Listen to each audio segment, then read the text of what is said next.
what's up, guys? It's Battle from 95.7 QMF, Louisville's Rock Station, and iHeartRadio's official wrestling podcast, the Battleground Podcast. And it is an exciting time here on the show. WWE Friday Night SmackDown returning to the KFC Yum Center in Louisville, June 7th. Tickets starting at $24. And I look at my watch, and I think it's telling me that it's Tiffany time. And I'm pretty sure she's got that all day long during this meeting. Tiffany Stratton. Tiffany time. Hi, guys. How are you doing? Hello. Doing well. How are you? Good. So I kind of want to jump right into this. I just ripped the Band-Aid right off. Queen of the Ring, unfortunately, did not go your way. How do you feel with your overall performance in the Queen of the Ring? And then also I want to kind of follow up after your answer about some people on social media. Yeah. I wrestled Mitten, and that was on a live show. And that was great. And then I wrestled Bianca. Unfortunately, I didn't win. However, I did go toe-to-toe with the tag team champ. I went toe-to-toe with a former women's champion. So I think that in itself is such a huge stride for me. So I'm really happy for Nyla. She's actually one of my good friends. And yeah, I think she deserves it all. And unfortunately, it wasn't my time. Well, next year will be your time. We're going to put that out in the universe. But, one thing that we kind of saw, and a lot of people talked about this on social media, somebody put out there that, it was a shame that you and LA Knight's matches were at a live show instead of like a TV show. LA Knight had his piece to say about that situation. What is your thought on that? Because, I mean, like LA Knight said that, the live shows are fun just as much as the TV shows. Mm-hmm. Yeah, I mean, honestly, it was one of my first live shows. I did the live shows, but when I was in NXT and I wrestled Becky. So it was cool to even just be on a live show as a WWE SmackDown superstar. So honestly, I have no complaints. I think, the live shows, you get to work with the crowd a little more. You get to, have a little bit more fun. You don't have the stress of TV. So whenever I'm on a live show, I always have the best time. Yeah. And some of the best shows I've seen were on like the holiday tours in November and stuff. Yeah, a lot of fun. So 2024 has been a monster year for you so far. I mean, I think it's apparent to everyone with eyeballs, Let's go back to a Backlash. We're still talking about that event. We're still kind of reeling from it. We spoke with Jey Uso recently. He kind of was having trouble finding words. You were in a triple threat match with Bayley and Naomi, one of the matches of the whole event. Can you describe that atmosphere? Can you, is this something you're going to be talking about in 50 years from now? I mean, is it just one of those just kind of events, just time stands still, so to speak? Yeah, I'm kind of still new to all this, and traveling internationally and wrestling internationally is still very new to me. And I think the France crowd definitely shocked everybody in the business. It shocked people that have been wrestling for 10-15 years. So that alone just says so much about France and the crowd and the people there. And I'm very pleased with my performance. Unfortunately, I didn't win. However, I'm very happy with the way that I showed out and the way that I, measured up to Bayley and Naomi. Yeah, for killer sure. match too, by the way. Absolutely. And of course, we're going to see a lot of killer matches. WWE Friday Night SmackDown, KFC Yum Center, June 7th. Tickets starting at $24, which you can grab online at Ticketmaster.com or WWE.com.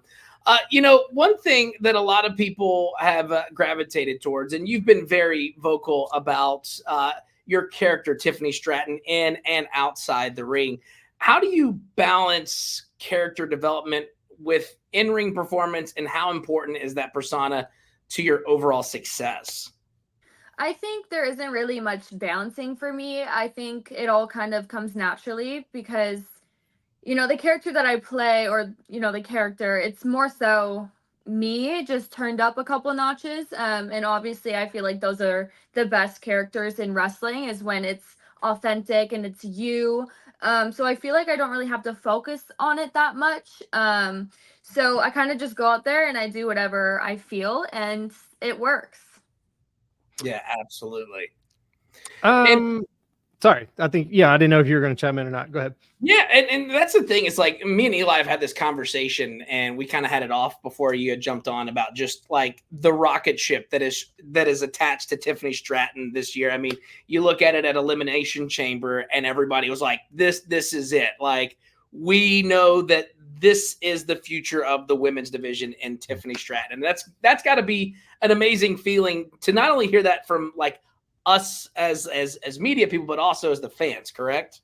Yeah, Australia was life-changing, I feel like, for my career. I had no idea that Australia even knew who I was. And going into that match, I was the rookie. I was kind of like, like, are they gonna know who I am? If they're not, I'm just gonna show out regardless. So the fact that, I had the entire stadium chanting Tiffy time was so amazing for me. So this is kind of a fun one. You don't have to put a lot of weight on it, but do you already have like your gear planned out for like your big Mania moment? Like, are you already planning like that far ahead? Like next year I'm doing this. Like, how do your themes come about with your gear and stuff? Honestly, I kind of like, I have a Pinterest board. I don't know if you guys know what Pinterest is, but I kind of like I'm married, pin so stuff. Yeah. I'll pin stuff to my gear board, and then when I have like an event coming up, or if I want gear made for a SmackDown, I'll reference back to that Pinterest board, and I'll get ideas and stuff from singers, actors, performers, dancers, and stuff like that. But as far as WrestleMania, I don't really have like my future WrestleMania gear planned out, and I probably honestly should get on that. Maybe so. Yeah. We've got some time to figure that out. I mean, we've got a little over a year. We kind of know where that WrestleMania is going to be in Vegas next year, and so we've got some time to kind of pin some stuff to the board. Yeah. Right now everybody is talking about WWE, and recently on NXT, Jordynne Grace stunned the world this week, stepping into the NXT arena to challenge Roxy for the NXT Women's title. What do you think this does for WWE, like a partnership with WWE for a company like TNA, and what does it do for the business as a whole? Yeah, I think it's so cool that we have people coming over from different promotions and stuff like that. I definitely feel like it brings more eyes on the company for sure, but it also kind of broadens our roster. I feel like Roxanne Perez versus Jordynne Grace is a match people have like definitely has been in their dream matches before, and they're both in separate companies, and the fact that maybe the possibility is there to get other talents from different companies, I feel like opens up so many different dream matches, opportunities, and stuff like that. So I think it's very cool. Yeah, that's a great answer. That's really good. Well, is there anybody that you're kind of eyeing? Because now that we've kind of seen TNA coming over to WWE, is there anybody that you're eyeing that's maybe on that TNA roster, or somebody that's out there that you're like thinking, I think me and that person would make a good match, a good storyline? Yeah. I do love what Toni Storm is doing, and I respect so much of her in-ring work, and as well as Deonna Purrazzo. Yeah, they're incredible athletes. Very solid stuff. Well, again, we don't want to take up too much of your time because we're running on Tiffy time, so it's her time, not our time. Of course, WWE Friday Night SmackDown returns to the KFC Yum Center in Louisville, June 7th. Tickets starting at $24. And this is the last question that we like to kind of throw in there. We go to ChatGPT to have them ask our guest a question.